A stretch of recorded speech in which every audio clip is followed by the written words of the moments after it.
What happens when the world's most unapologetic radio host goes head-to-head with a prince who's burned every royal bridge behind him? You're about to find out. When Howard Stern invited Prince Harry onto his show for what was supposed to be a routine promotional interview, no one could have predicted the verbal brawl that followed. One so explosive, it had producers scrambling and security on alert. The atmosphere inside Stern's Manhattan studio was electric, with tension. Harry arrived nearly half an hour late, his security detail causing a stir as they swept the building. From the moment he entered, Robin Quivers could tell something was off. His polite, polished charm was replaced with a jaw set in quiet defiance. The Duke of Sussex looked less like a royal guest and more like a man ready for battle. "So here he is, Prince Harry," Howard began, his voice oozing that familiar blend of curiosity and danger. The royal who gave up his crown for Hollywood. "How's that working out for you?" Harry forced a polite smile. "It's going well, Howard. I'm here to talk about my upcoming projects." "Hold on," Stern cut him off, leaning forward with a predator's grin. "You've spent years trashing your family on every platform that would listen, and now you're shocked they won't have you over for Christmas dinner? Help me make sense of that." The question landed like a grenade. Even Robin shot him a warning look. Harry's PR handler stiffened just off camera. "That's a very reductive way to describe a complicated family dynamic." Harry replied evenly, though his voice carried a razor's edge. "I've spoken my truth, while respecting theirs." Howard laughed, sharp and cutting. "Come on, Harry. You went on Oprah and called your family racist. You wrote an entire book airing their dirty laundry, and now you want to talk about respect? That's rich." The air seemed to thicken. Harry's knuckles whitened on the armrests. His royal composure began to crack. "Howard, I think there's been a misunderstanding about the scope of this interview," he said tightly. "My team was very clear about what was—" "Oh, were they?" Howard interrupted again, mock surprise dripping from his voice. "See, that's the thing, Your Highness. This isn't a PR safe space to push your meditation app or your latest wellness fad. You're in my house now, and what I want to talk about is how you've turned victimhood into a career." The words hit Harry like a slap. His face flushed. The control room buzzed with tension. "Professional victim," he shot back, his tone rising. "You think this is about pity? You have no idea what my family put me and my wife through. Oh, here we go," Howard said, settling in like he was watching a slow-motion car crash. "Tell me again how hard it was being a prince, living in palaces, having your every whim catered to while the rest of us worked for a living. Please enlighten me." The sarcasm cut deep. Harry's jaw tightened. His media polish began to slip. "You don't know what you're talking about," he snapped. "The media lies, the harassment, the relentless attacks on Meghan. Lies." Howard pounced. "Which ones exactly, Harry? Because from where I'm sitting, it looks like—" To be continued. Howard leaned back in his chair, eyes narrowing with that familiar predatory gleam. "Looks to me like your wife got exactly what she wanted," he said casually, each word sharp as glass. "She married a prince, got the title, got the spotlight. And the second the royal life stopped being fun, you two bolted to California to cash in on your victim narrative." Harry shot up from his chair so fast his microphone nearly toppled. "That's enough," he barked, voice trembling with fury. "You don't get to talk about my wife like that." "Sit down, Harry," Howard replied coolly, not even glancing up from his notes. "We're just getting started.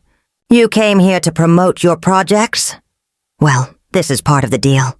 You can't spend years playing the victim and then act shocked when someone calls you out on it." The prince stayed standing, fists clenched at his sides. "You have no idea what we've been through. The threats, the harassment, the way they treated Meghan from day one." "Ah, the racism angle again," Howard interrupted. "Tell me this. If your family's so awful, why do you keep trying to get back in their good graces? Why show up to the coronation, the funerals, the events? If they're that toxic, why not cut ties completely? The question hit like a hammer. Even Robin went quiet. Harry's face flushed crimson, his jaw tight. One of his security guards murmured urgently into an earpiece. "They're still my family," Harry said at last, his voice taut with restraint. "Despite everything, I love them. But loving them doesn't mean I'll stay silent about what they've done." "So let me get this straight," Howard said, smirking. "You call them racist monsters who nearly destroyed your wife. But you still want Sunday dinner invites. You write a tell-all book, slam them on every talk show, and then act surprised when they don't roll out the red carpet. Makes perfect sense." Silence blanketed the room. The only sound was the low hum of studio equipment. Harry's breathing grew heavier, his composure unraveling by the second. Howard wasn't finished. He could smell blood in the water. "You know what really gets me?" He continued, his voice dropping to that cold, surgical tone that had ended careers. "You had everything, privilege, fame, a platform to make a difference. And you threw it all away because your wife didn't like curtsying to your grandmother. Do you know how that sounds to people who can barely pay their rent?" Harry's jaw flexed, muscles tight like steel cables. "You have no understanding of what we endured," he hissed. "The institution tried to destroy us from the inside out." "The institution?" Howard scoffed, laughing cruelly. "You mean your family?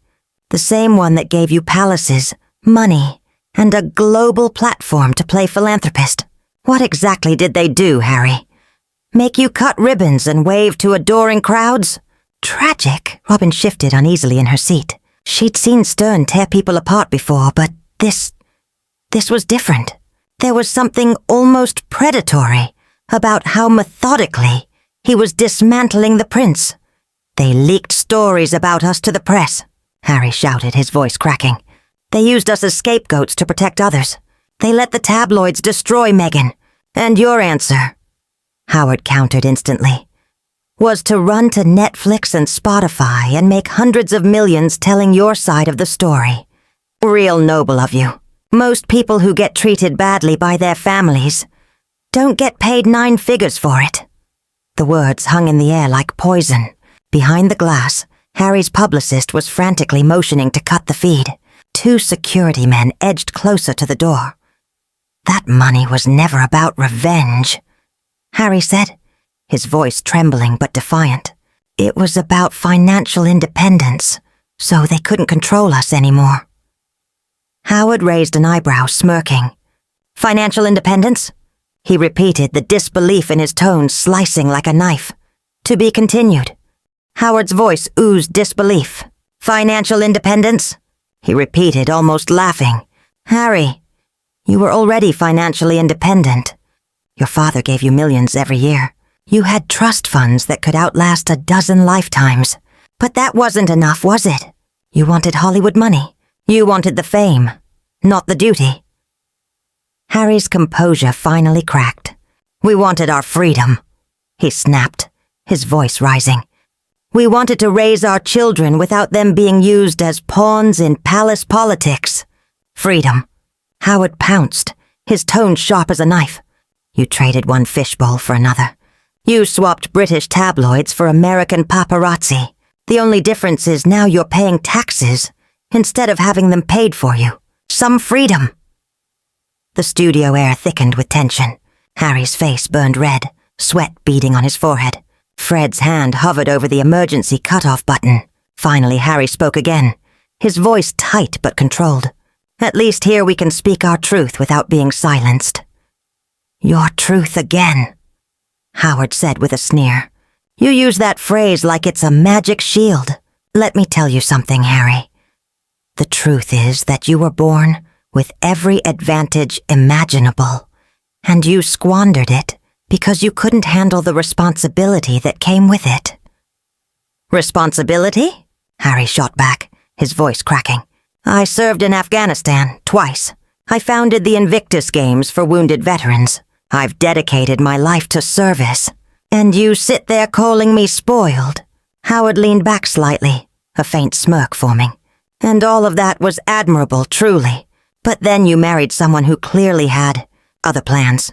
Suddenly, service wasn't enough. Suddenly, you needed to be famous in a different way. At the mention of Meghan, Harry stiffened, his fists tightening. "Leave my wife out of this," he growled. "She has nothing to do with our decision to step back." Howard raised an eyebrow, feigning surprise. "Nothing to do with it? Come on. You were fine being a working royal until she came along. Then, overnight, your family became racist, the institution became toxic, and you fled to Hollywood. Coincidence?" "She opened my eyes," Harry said, his voice shaking. "She made me see how broken it all was." Howard leaned in, voice dropping to a low, taunting whisper. "Or maybe she saw an opportunity to become the most famous woman in the world, and convinced you to burn down your own kingdom to make it happen." The words hit like a punch. Harry went pale. "You have no right to talk about my wife like that," he said, his tone deadly quiet. "I have every right," Howard shot back. "This is America. Free speech, remember? You can't cash in on your royal drama and then cry foul when people ask the hard questions." Harry trembled, barely keeping himself in check. His security team tensed, awaiting a signal. Howard, sensing weakness, pressed in one last time. "You know your real problem, Harry? You want to be a victim and a hero at the same time. You want sympathy for leaving your family and applause for betraying them. But you can't have both. You chose this path. Now you have to walk it." The studio fell silent. Every eye was on the prince, standing alone in the storm of his own making.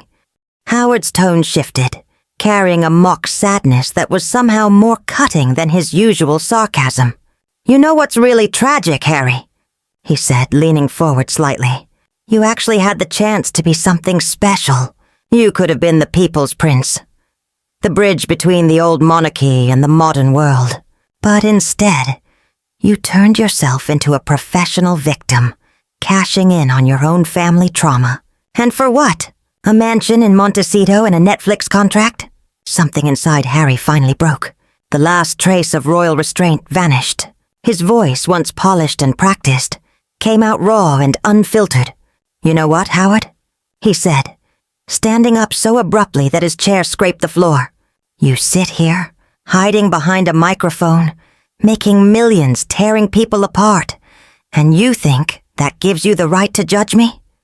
You're nothing but a bitter shock jock who peaked 30 years ago and now clings to relevance by humiliating whoever walks through your door." The studio erupted in chaos. Howard's eyes widened, genuine surprise flickering for the first time in years. Few guests had ever dared to bite back, and none with this kind of venom. Robin froze mid-sentence, and Fred's hand hovered nervously over the broadcast cutoff switch. "Oh, we're getting somewhere now," Howard said tightly, trying to recover his composure. "So when someone challenges you, you attack their career. Very royal of you, Your Highness." "Royal?" Harry laughed, a sharp, humorless sound. "You want to talk about royal? Let me tell you what royal really means." The words poured out like an open wound. "Royal is watching your mother die in a car crash when you're 12 because photographers wanted a payday. Royal is walking behind her coffin with the whole world watching, pretending you're not breaking inside. Royal is having every mistake you've ever made plastered across tabloids for strangers' amusement." He leaned forward, his voice rising with every word. "And you know what else is royal? Serving your country in combat when everyone begs you not to go. Coming home to help wounded veterans while dealing with your own trauma. And then having people like you question your integrity because it doesn't fit your narrative." Howard tried to interrupt, but Harry bulldozed right through him. "You want to talk about my wife? Fine, let's talk about her. She gave up her entire career, her friends, her family, everything, to serve a country that hated her from the start. She endured racist attacks from your beloved tabloids while pregnant with our son. And when she said she was suicidal, my family told her she couldn't get help because it would look bad for the institution. The room went still. Even Howard, master of discomfort, seemed momentarily struck silent. "But please," Harry said bitterly, "go on. Tell me more about how privileged we are, how easy our lives must be. You sit here in your air-conditioned studio, getting rich by tearing others down, and you think you're the one telling truths. At least I was honest when I left. You've been hiding behind this microphone your entire life, too afraid to face the world, without your soundboard and your sidekicks." Howard's face reddened, his practiced smirk faltering. "Listen here, you spoiled little— No, you listen!" Harry roared, slamming his palm on the desk so hard that papers scattered and Robin's coffee spilled. "I'm done letting people like you tell me how I should live or feel. You want the truth? I spent 30 years being told when to wake up, what to wear, who to love, even how to grieve. I was a performing monkey in a gilded cage, and the second I broke free, parasites like you tried to drag me back down, because my happiness threatens the story you sell." Security began edging toward the studio door, but no one dared move between the prince and the man who had just become his latest battlefield. Harry's fury boiled over, his voice sharp with bitterness. "You think I'm playing the victim?" He snapped, a harsh laugh escaping him. "You're damn right I am. I'm a victim of a system that chews people up and spits them out for entertainment. A victim of a media machine that profits off human suffering. And you know what? So is everyone listening to this garbage you call a show. The only difference is, I have the means and the voice to fight back." Howard fumbled to reassert control, his tone shaky. "You're having a complete meltdown on live radio." "Meltdown?" Harry roared, pacing like a trapped animal. "You want to see a meltdown?" A meltdown is what happens when you spend your entire life being told your feelings don't matter, that your only value is as a spectacle. A meltdown is watching your own brother choose the institution over you. A meltdown is realizing the people who raised you care more about headlines than your mental health. He stopped, glaring at Howard. "But this isn't a meltdown. This is clarity. This is me finally saying what I should have said years ago. To every parasite who thinks they can profit off my pain. You want to make money off my misery. Fine, but don't expect me to sit here quietly while you do it." Robin tried to intervene, her voice cautious. "Harry, maybe we should take a break." "No breaks," Harry snapped, spinning toward her. "I'm done with breaks. I'm done with media training and rehearsed apologies and pretending to make everyone else comfortable with who I am. Howard wanted the real Prince Harry?" He gestured to himself. "Congratulations. This is me. No handlers, no filters, no palace PR." Howard made one last desperate attempt to calm the storm. "Look, Harry, I think we've both said some things." "Some things?" Harry's laugh was sharp and incredulous. "You've spent the last hour tearing down everything I care about. You attacked my wife, mocked my service, dismissed my trauma, and called my pain a publicity stunt. Did you really think I was just going to sit here and take it?" Silence blanketed the studio. Harry stood at the center, chest heaving, his carefully cultivated composure shattered. For a long moment no one dared move. Then, slowly, he straightened, adjusted his shirt, and fixed Howard with a cold, steady stare that cut deeper than his anger ever could. "You know what's funny, Howard?" he said quietly, his voice suddenly calm, almost eerily so. "You think you've won something here. You think you've exposed me. But all you've really done is prove why I left. This circus is exactly what killed my mother. And it's what nearly destroyed my wife. The only difference is, she's stronger than they are, and so am I." He unclipped his microphone with deliberate care and placed it gently on Howard's desk.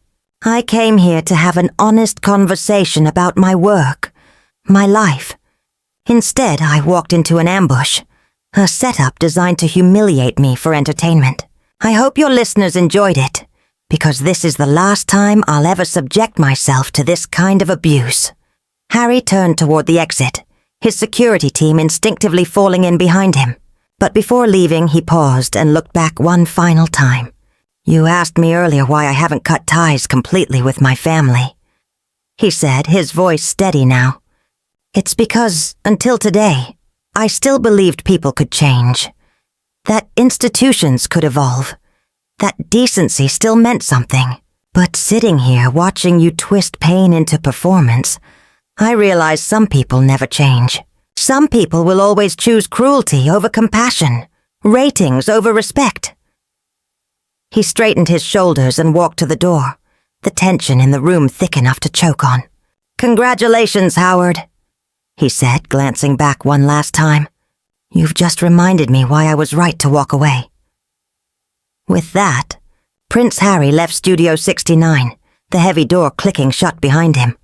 A final, echoing punctuation mark to one of the most explosive moments in radio history. The studio remained frozen in stunned silence, the wreckage of the interview hanging in the air like smoke after a detonation.